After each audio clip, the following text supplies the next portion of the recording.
When RCA Records signed Hillbilly Cat Presley, the label expected more songs like his rockabilly hits from Sun Records.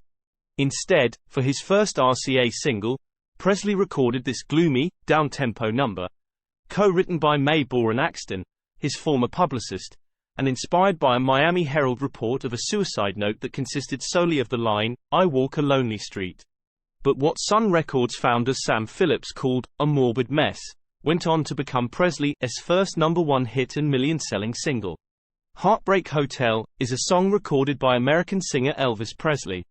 It was released as a single in 1956, Presley's first on his new record label RCA Victor. It was written by Mae Boren Axton and Tommy Durden, with credit being given also to Presley. A newspaper article about the suicide of a lonely man who jumped from a hotel window inspired the song.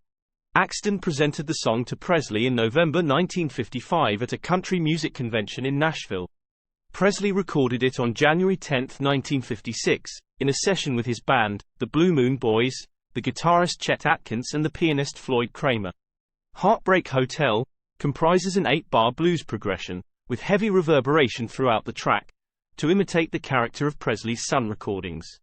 The song was written in 1955 by Mae Boren Axton, a high school teacher with a background in musical promotion, and Jacksonville, Florida-based singer-songwriter Tommy Durden.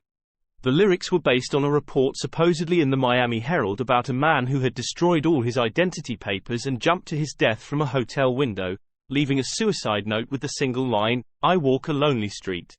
In 2016, an article in Rolling Stone magazine suggested that the story in reality originated from a report about a painter and criminal, Alvin Krolik, whose marriage had failed and who wrote an unpublished autobiography including the line, "This is the story of a person who walked a lonely street."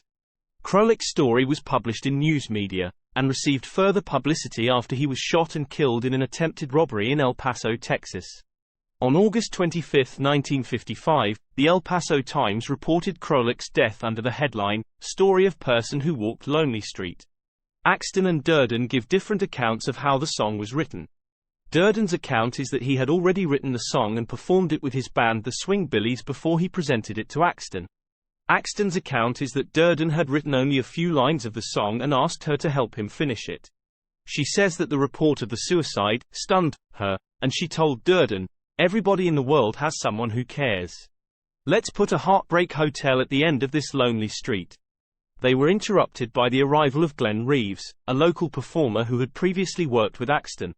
The duo asked Reeves to help with the song, but after hearing the title he remarked that it was "the silliest thing I've ever heard," and left them to finish it themselves. The song was written within an hour, and Durden recorded it onto Axton's tape recorder. Reeves returned, and after hearing the song he was asked to provide a voice demo for Axton in the style of Elvis Presley. Reeves obliged, but once again turned down the offer of a writing credit for his input. Axton approached the popular singing duo the Wilburn Brothers, and offered them the chance to record Heartbreak Hotel. However, Doyle and Teddy Wilburn declined, describing the song as strange and almost morbid. Axton, however, agreed to a publishing deal with Buddy Killen, a young Nashville bass player, who had recently set up his own publishing company called Tree Publishing. With a publishing deal in place, Axton arranged through Presley's manager Colonel Tom Parker to present the song to Presley at the annual Country Music Disc Jockey Convention in Nashville, Tennessee, where he was to be named the most promising male country star of 1955. During one concert, Axton observed the reaction of the audience to Presley's performance, in which a crowd of screaming fans chased him back to his dressing room and ripped his clothes off to take as souvenirs. Axton followed Presley's career closely after this incident, and met him at a July 28 concert in Jacksonville, this time interviewing him for the local media. According to author Albert Goldman, Axton made writing Presley's first big hit one of her ambitions. Rumors had been circulating in the press for several weeks that Presley, who had begun his career at Sun Records, was ready to move to RCA Victor to help launch him nationally.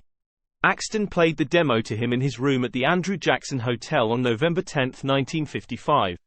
Upon hearing the demo, Presley exclaimed, "Hot dog, Mae, play that again," and listened to it 10 times, memorizing the song. After signing with RCA on November 21, 1955, Presley accepted Axton's offer of a third of the royalties if he made the song his first single on his new label. Presley performed the song for the first time in Swifton, Arkansas, on December 9, 1955, and declared to the audience that it would be his first hit. Heartbreak Hotel was the second song Presley recorded at RCA Victor, following I Got a Woman, during his debut session at 1525 McGavick Street in Nashville on January 10, 1956. Presley arrived at the studio with the song ready to record without seeking RCA's approval, and although producer Steve Sholes was not sure that it would be a success, he recorded Heartbreak Hotel, believing that Presley knew what he was doing. Recording at RCA Victor was a different experience for Presley and his band, who were used to a more relaxed atmosphere at Sun Studio. Guitar player Scotty Moore later commented, "It was a larger studio than Sun's and more regimented. They called everything by a tape number. We would sit around at Sun, eat hamburgers, and then somebody would say, 'Let's try something.'" Almost immediately Sholes discovered a problem while recording Presley. RCA Victor had always insisted the performers stay still as they sang so the microphone would pick up the vocals. Even the slightest tilt of the head would result in missing sound. Sholes had told Presley to stand on a painted X on the floor, telling him, "Whatever you do, don't move." During the recording of I Got a Woman, Sholes noticed that Presley's voice and guitar were not always being picked up by the microphone.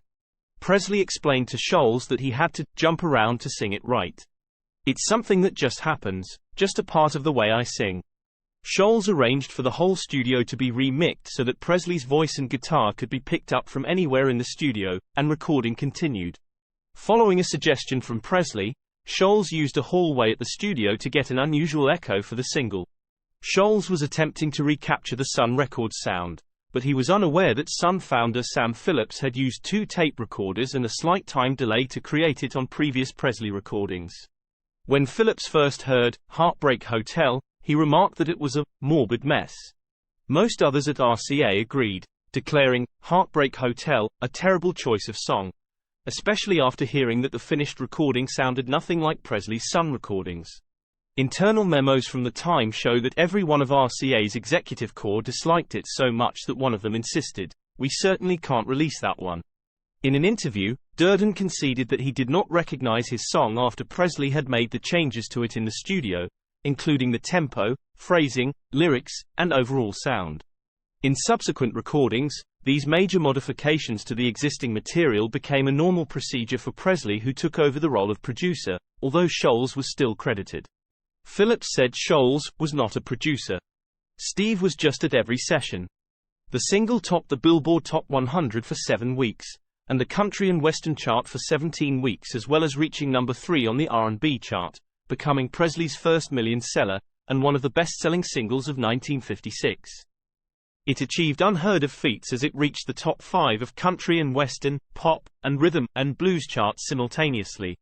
Thank you for watching this video about the meaning and background behind the song Heartbreak Hotel by Elvis Presley, and please do not forget to like and subscribe.